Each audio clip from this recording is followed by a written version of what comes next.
Туркестан – золотая колыбель нашей страны, символ культуры и духовности. Город, который на протяжении многих веков был сердцем политической и духовной жизни казахского ханства. Город-крепость, религиозный туристический центр, хранящий в своих недрах многовековую историю. Туркестан сейчас находится на новом этапе возрождения. Сегодня мы посетим визит-центр Туркестана, а также познакомимся с экспозиционным залом «Казахское ханство».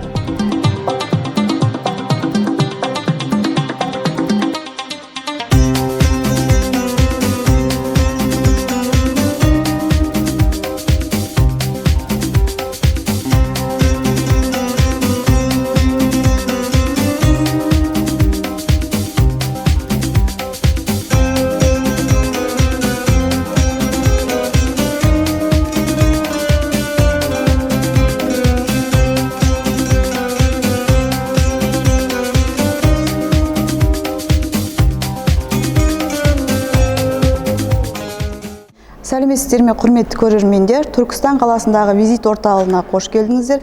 Біз сіздермен бірге қазір визит орталығының Қазақ хандығы экспозиция залында тұрмыз. Визит орталығы жалпы халыққа мамыр айынан бастап қызмет көрсетуде. Визит орталығының негізгі мақсаты Түркістан қаласына келіп жатқан туристер мен қонақтарға жалпы қазақ халқының салт дәстүрі, тарихы жөнінде біраз деген мәліметтерді беру. Ал осы мәліметтерді беру мақсатында біздерге қазіргі заманға жаңа технологиялар өздерінің көмегін тигізеді.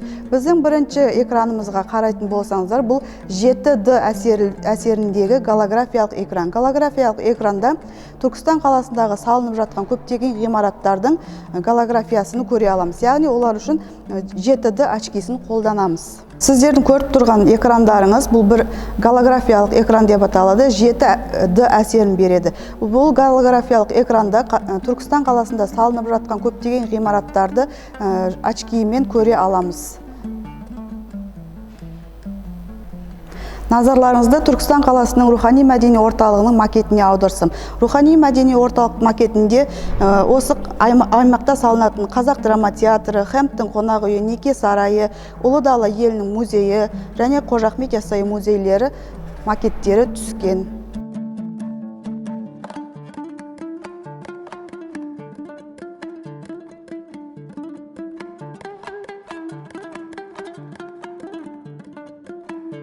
Түркістан қаласы қасиетті Тұран өлкесінің астанасы болып табылады. Түркістан қаласы өзінің қасиетті жерлерімен көптеген елге әйгілі. Бізді осы экранымыз интерактивті карта деп аталады. Интерактивті картада Түркістан өңіріндегі көптеген қасиетті орындардың картасы мен мәліметтерін алуымызға болады. Интерактивті картаны біз саусақ арқылы басқарамыз, яғни экранды бассақ, осы қаладағы Түркістан облысындағы көптеген қасиетті орындардың картасы шығады. Біз кез келген белгіні алып, осы жерге алып келіп, 4 тілді таңдау арқылы мәліметтерді мына жерден оқи аламыз. Сонымен қатар осы қасиетті орындардың суреттерін жылжыту арқылы көре аламыз. Яғни біз өзімізге қажетті информацияны осы экраннан алып отырамыз.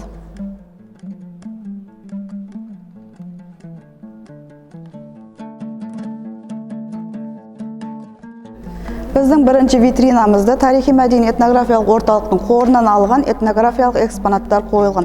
Бұл экспонаттар жалпы қазақ халқында көптеген қолданыста болған. Солардың атауын атап кететін болсам, жүннен тоқылған қоржындар, сабалар, күбі, ас үйдің жиһаздары, сонымен қатар аяққаптар қолданыста болған заттар жалпы. Этнографиялық жәдігерлерімізге жеке тоқталатын болсақ, бірінші бізде қоржын, жүннен тоқылған, қазіргі тілмен айтқанда сумка. Кейінгіміз экспонатымыз сабалар. Олар үлкен қарамалдардың мойын терісінен жасалған қымыз-қымыран құюға арналған ыдыстар. Күбі жаңа сүт өнімдерін өңдеуге арналған ас үйдің жиһаздарының бірі. Кебеже, асқабақтан жасалған ыдыстар, ағаштан жасалған ыдыстар, және де сабаның өзге де түрі. Сонымен қатар қымыз-қымыранға құюға арналған ыдыстар, пиалалары мен кеселерімен. Киізден және кестеленген материалдардан жасалынған аяққаптар. Аяққаптар негізінен көшіп қонып жүрген кезде ыдыс аяқтарды салуға, олардың сынбауын қамтамасыз ету мақсатында қолданған ыдыстардың бірі екен. Сонымен қатар бау-шашақтар бұл қар үйдің негізгі дизайнерлық шешімі болған. Бау-шашақтар қаншалықты қар үйдің ішінде көп болса, бұл сол қар үйдің соншалықты материалдық жағдайының жақсы екенін көрсеткіші болған.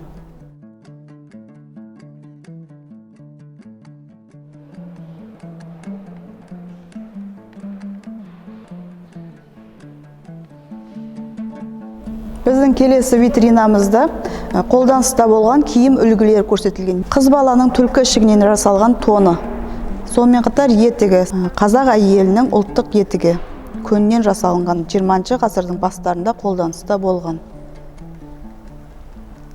Ат абзелдері де күміспен күптелген. Бұл да пішініне қарайтын болсақ, өте кішкентай, яғни кішкентай деген сөздің өзі бұл қыз баланың немесе әйел адамдың ер тұрман екенін көрсеткіш болып табылады. Мына жерде қарасақ, күміс металдармен өңделіп, әсемделіп жасалынған. Кестеленген аттың жабуы. Екінші тұрғаны бізде кестеленген аттың жабуы. Яғни ат терлеп кетпесін деген мақсатта осындай маталар қолданған. Келесі біздің экспонатымыз бұл қойдың жүнінен жасалған ер азаматтардың ішігі.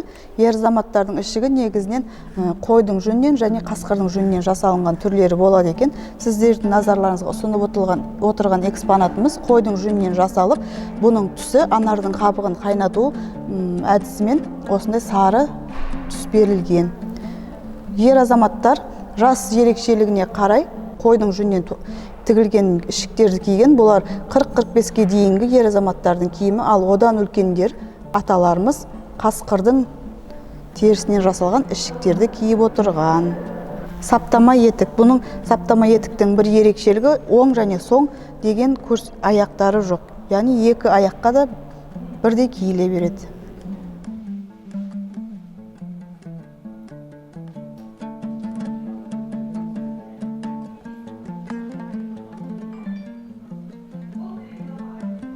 Қазақ халқының бай мәдени тарихы қай кезде болмасын музыкалық аспаптармен тығыз байланыста болған. Назарларыңызға түркі халқының және көне қыпшақтардың қолданысында болған ежелгі инструменттердің бірі адырна. Кіші шертер деп аталуының себебі оның пішініне байланысты. Бұл екі ішекті және пішініне байланысты үш ішекті де бола алады. Келесі біздің сиқырлы аспаптарымыздың бірі деп те аталады. Қорқыт атамыздың инструменті қобыз, қылқобыз деген түрлері болады. Қасиетті домбырамыз, сонымен қатар жаңағы көрсетілген шертердің үлкен түрі, ежелгі шертер аспаптары.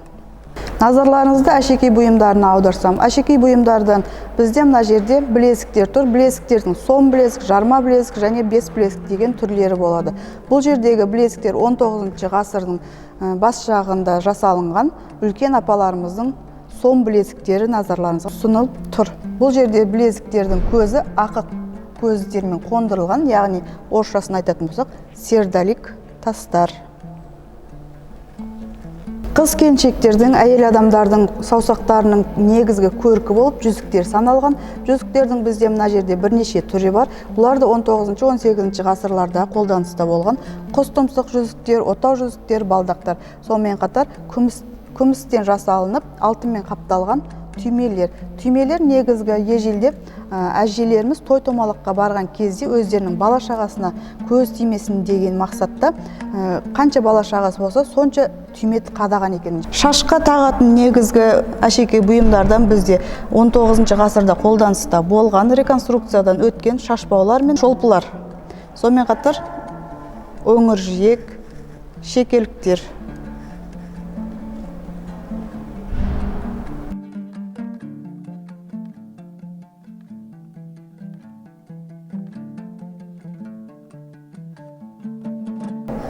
Экспозициялық залымыздың негізгі экспонаты Кенесары Қасымұлының өзінің қолданған қылышы.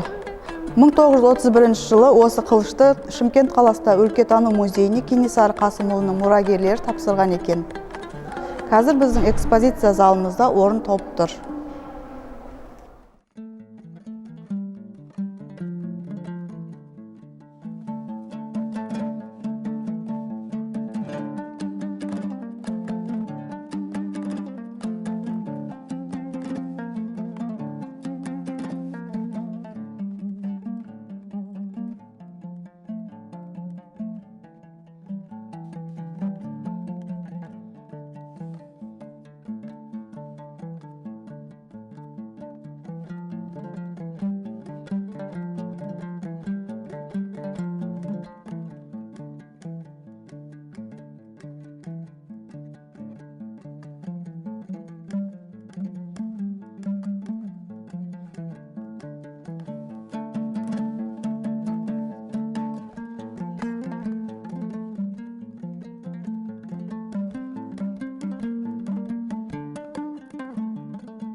С Днем независимости, дорогой Казахстан! Пускай год за годом наше государство становится все сильнее, развитее и богаче. Желаю каждому гражданину Казахстана чувствовать себя самым счастливым на родной земле. Гордитесь своей страной, вкладывайте в нее душу и силы. Живите в мире и в гармонии.